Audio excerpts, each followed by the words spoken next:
page boobu bu fekkee ne amaatu leen si beneen laaj donc mbirum sortie yi nga xamante ne nii gis nañu Adamo def ko jëmale si sa doom naan nga jëlee ko États-Unis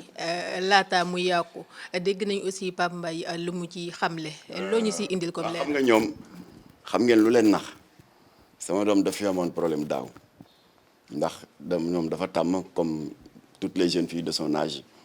nee nañ dañu bëgg a maintenir la forme chaque ngoon dafay dem fii ci terrain de sport bu centre aéré def footing alors jour boobu ma toog ba heure bi mu war a ñibbisiwul ba 10 heures 11 heures ci guddi finalement bu ma woowee téléphone bi sax du sonné boîte vocale damay renvoyé père de famille bu loolu dal doo inquiété wu dès le lendemain maa alerté dëkk bi yëpp maa ngi remercier sax seen naataango Mati 3 Pommes moom jàppale na ma ci tasaare message bi ndax ku am looy nëbb doo alerté bëgguma nag comme natt bi ni mu dalee ñenn ñi nga xam ne am na ñuy toog 10 jours 15 jours du ñu gis seen doom du ñu xam sax fu mu ne man nag 24 heures rek laa ko ñàkk gis rek yëngal dëkk bi ça veut dire qu'il y a des règles chez moi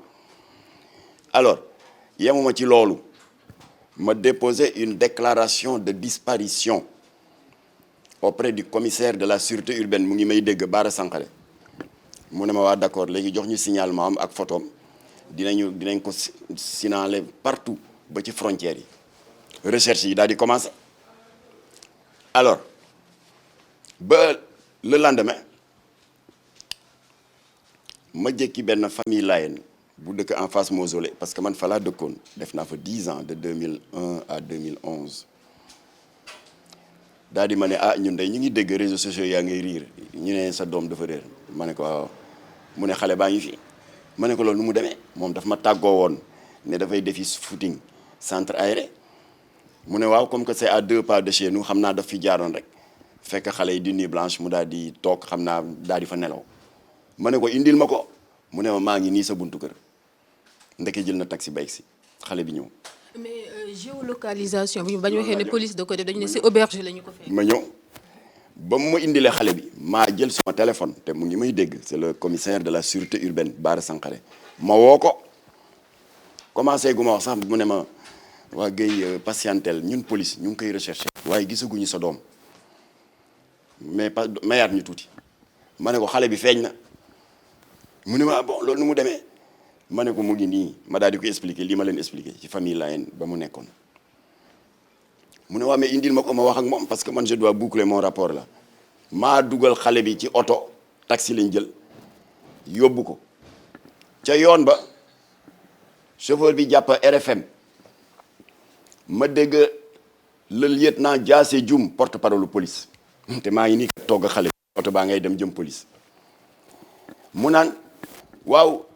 alors xale bi feeñ na du woon nag enlèvement ku la wax waxi enlèvement ça se voit qu'il ne s'est même pas donné la peine de lire ma déclaration dama ne ma fille a disparu déclaration de perte la woon de disparition du enlèvement ñun police ñoo jël suñu appareil yooyu ñuy wax GPRS géolocaliser ko ci benn auberge fa lañ ko fekk indi ko xoola yooyu fen ma daal di dem seeti patron Bara Sankaré mu ne xale bi ñëw na ma ne ko waaw mais seen waa ji wax naan yéen a ko gis mu ne ma non ñun police gisuñu dara yow yaa ñu ko indil mu ngi nii ma ne ko na ngeen corriger loolu mu ne ma kookan la ma ne ko le lieutenant Diassé Dioum porte-parole de la police nee na yéen a géolocaliser xale ci auberge indi ko te ay fen la ndax xale bi maa ngi nii di la ko doog a indil mu ne waaw fekk bi ma taximan bi di tegal loolu man jël naa sama téléphone tamit enregistré ko ma jël audio bi jox ko le commissaire Bara Sankaré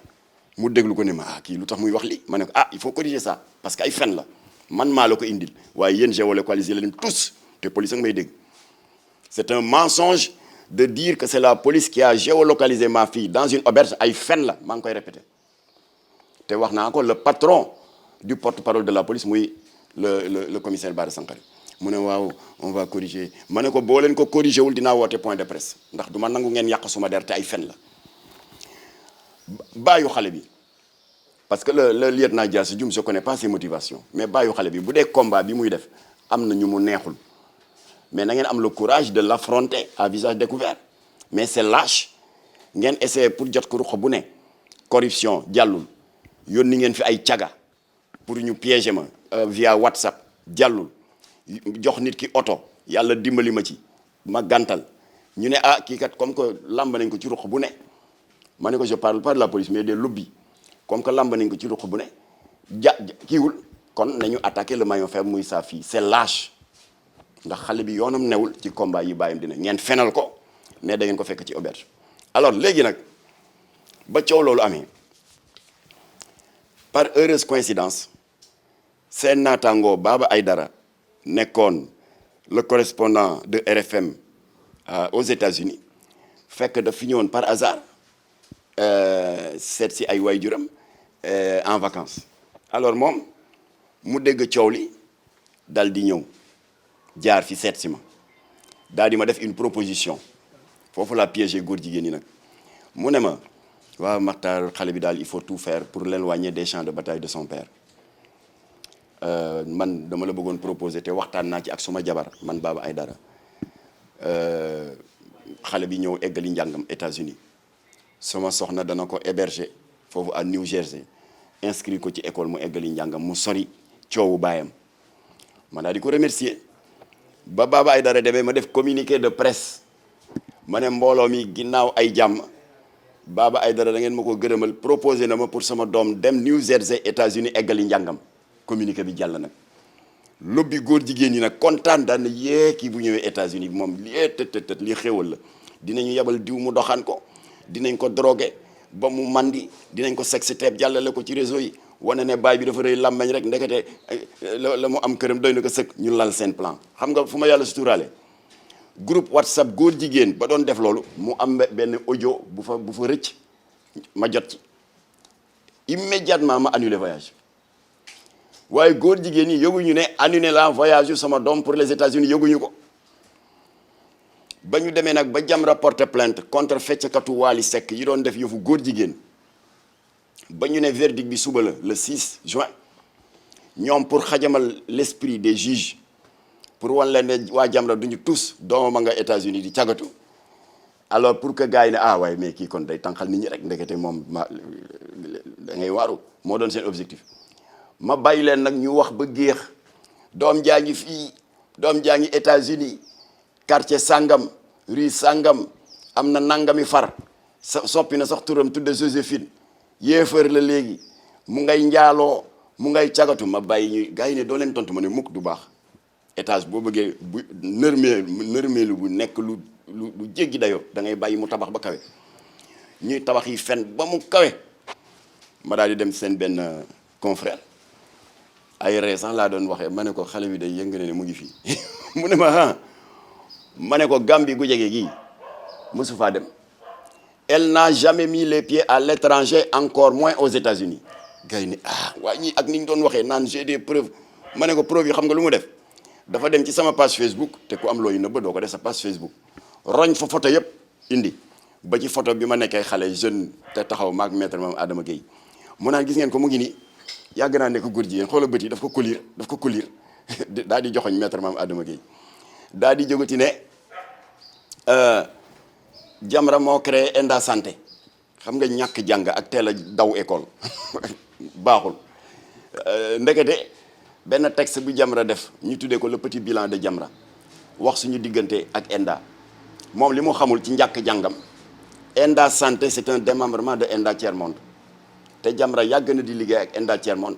def nañ ay marches contre la tuberculose contre le paludisme Eva Marie Coll Seck sax ancienne ministre de la santé en sait quelque chose ak yooyu nee na ñun ñoo ko créé Enda nekk ngandam multinational di yore yi milliards Jamra dafa am boobu ma xama yëpp acharnement ak une haine roñ la ne sama page Facebook di jël par photo bu fenee fen ba mu tooy xep teg jël beneen alors gars yi ne ma yooyu doo ko démentir ma ne non comme que fen wu mag bi 10 ans que sama doom a nga États-Unis te mësul génn Sénégal waaw comme que fen wu mag boobu màbba na day ànd ak fen yu mag yu sew yëpp màbba alors ma ne kon nag piège bi réussir na maa ngi ciy sant yàlla dama leen nëbboon ne xale bi annulé naa voyage bi xamuñu ko woon maa annulé voyage bi mu jul dem xale baa ngi fii waaw xam naa léegi mu romba leen sax parce que dafa jàngi woon elle suit des cours de marketing et d'événementiel quelque part xam naa léegi mu ñëw romba leen fii gis ngeen de déggatoo leen de ana góor jigéen yi punkalum góor jigéen boobu xeesal ba weex tàll bi ne sama doom ak États-Unis ak beneen góor jigéen bi bori tuñ bi ba mu xonq cuy tey jaabante Italie ak Allemagne ana ñu déggatoo leen de ma def noonu nee nañ xale baa ngi États-Unis xale baa ngi fii musul voyage loolu leer mu ngoog loolu leer